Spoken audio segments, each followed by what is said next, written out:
Class.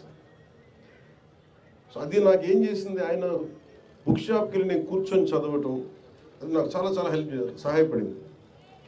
దానికి ముందే నేను 5వ తరగతి నుంచో మాకు ఇంట్లో కొంత పుస్తక పఠనం అలవాటు, మా అమ్మగారి వల్ల, మా నాన్న వల్ల క్లాసిక్స్, మా అమ్మ వల్ల తెలుగు సాహిత్యం. సో ముఖ్యంగా నాకు ప్రభావితం చేసిన వ్యక్తులు అంటే ఈరోజు నేను చాలాసార్లు అనుకుంటాను,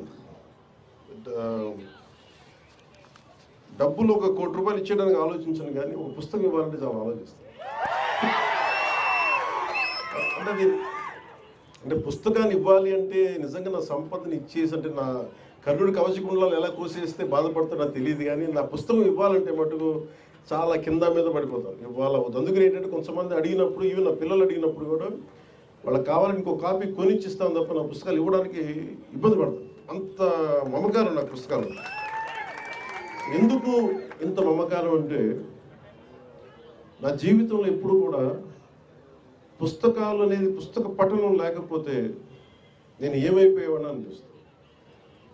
నేను ఇంటర్వ్యూని కూడా ఎందుకు మధ్యలో ఆపేశానంటే, చదువుకోలేక కాదు, మార్క్స్ తెచ్చుకోలేక కాదు, బాగా చదివేవాడిని. కానీ ఎందుకంటే నేను కోరుకుంటున్న చదువు పుస్తకాల్లో లేదు, నాకు క్లాస్ రూమ్లో లేదు. అందుకు నేను ట్యాగూర్ గారి ప్రేరణతో, అంటే రవీంద్రనాథ్ ట్యాగూర్ స్కూల్కి వెళ్ళకుండా ఇంట్లోనే కూర్చొని నేర్చుకున్నారంటే, అది నేను కూడా ప్రేరణ తీసుకొని ఆయనలాగే చెట్లు చేమలు మొక్కలు చూస్తాం. మన దగ్గరికి అంత లగ్జరీ లేదు, పెద్ద ఉద్యానవనాలు లేవు. మాకున్న 2 రోజా మొక్కలతో కుండీలనే చూస్తాం. పుస్తకాలు పెట్టుకొని, క్లాస్ పుస్తకాలు పెట్టుకుని రోజా పువ్వులను చూస్తూ ఉండిపోయాడు. ఎట్లా ఎగ్జామ్స్ ఫెయిల్ అవుతాం కదా ఖచ్చితంగా, అలా చూస్తూ ఉంటాం. ఇట్లా చాలా ఇవన్నీ చూస్తూ నాకు బలం ఇచ్చింది. ఎందుకంటే నాకు స్వతంత్రంగా నేను నేర్చుకోగలను, నాకు అధ్యాపకులు అవసరం లేదు, నాకు ఏమి కావాలో నేను నేర్చుకోగలను. అది సైన్స్ కానీ, సోషల్ సైన్సెస్ కానీ, పాలిటిక్స్ కానీ, హిస్టరీ కానీ, నాకు వేరే టీచర్ అవసరం లేదనిపించింది. అందుకని నేను నా చదువు ఇంటర్లో వదిలేసి నేను చదవటం నేర్చుకున్నాను. నేను చదువు ఇంటర్ ఆపేశాను, కానీ చదవటం ఎప్పుడు ఆపలేదు. ఈరోజు ఓడిపోయినా ఎందుకు శక్తి ఉంటుంది, ఓటమిలో కూడా ఎందుకు శక్తి ఉంటుంది అంటే, ఇందాక చెప్పాను కదా, books are the training weights of our mind అని. చదవటం వల్ల మనకి మానసిక శక్తి చాలా బలపడుతుంది, మామూలు బలం. నేను చాలా సంపాదించాను అని అనుకున్నప్పుడు నాకు నిజంగా సినిమాలు గొప్ప విజయం సాధించడం నాకు ఎప్పుడు ఆనందం కలగదు. మా వదిన కానీ, మా అన్నయ్య దగ్గరికి వెళ్ళిన, అంటే నాకు ఈ బుక్ ఫేర్కి రాగానే నాకు ఎక్కడో మద్రాసులో, ఇప్పుడు చెన్నైలో ఒక తెలుగు ఇట్లాగే బుక్ ఫేర్కి వెళ్ళేవాడు. అక్కడ బుక్ ఫేర్ జరిగేది, తెలుగు సెక్షన్ కూడా ఉంది. అందులో రకరకాల పుస్తకాలు. అప్పుడు నేను కొన్నది మొదటిది దేవరకొండ బాలగంగాధర్ తిలక్ అమృతం కురిసిన, అలాగే మార్క్ ట్వైన్ అనువాద ప్రచురణ, ఇవన్నీ కొనుక్కొని ఇంటికి. అలాగే నండూరు రామ్మోహన్ రావు గారి విశ్వదర్శనం, ఇవన్నీ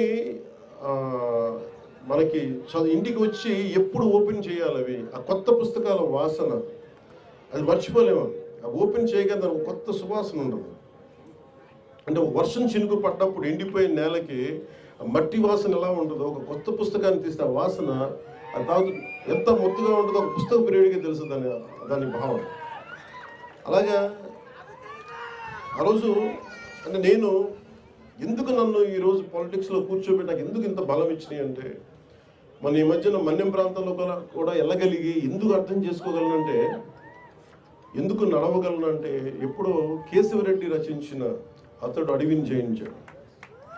ఆ పుస్తకం చదివితే తప్పిపోయిన చుక్క పందుల కోసం అతను ఎంత కష్టపడ్డాడు అంటే, మనం ఇక్కడ మణులు మాణిక్యాల కోసం కష్టపడతాం, ఒక గిరిజనుడికి ఆ చిన్నపాటి ఆధారమైన తన చుక్క పందులు వెళ్ళిపోతే ఎంత కష్టపడతాడు, ఎంత ఇబ్బంది పడతాడు, అది ఆ కష్టం నాకు అర్థం చేసుకునేవాడు. అంటే ఎంత ఇబ్బందులు పడతారు.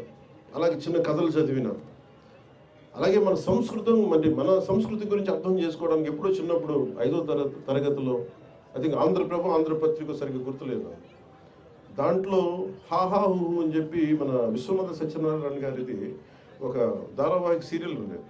నాకు ఎందుకు గుర్తుండిపోయిందంటే, ఏదో ఒక విదేశాల్లో పెద్ద బహుళంతస్తులు ఉన్న ఒక సెంటర్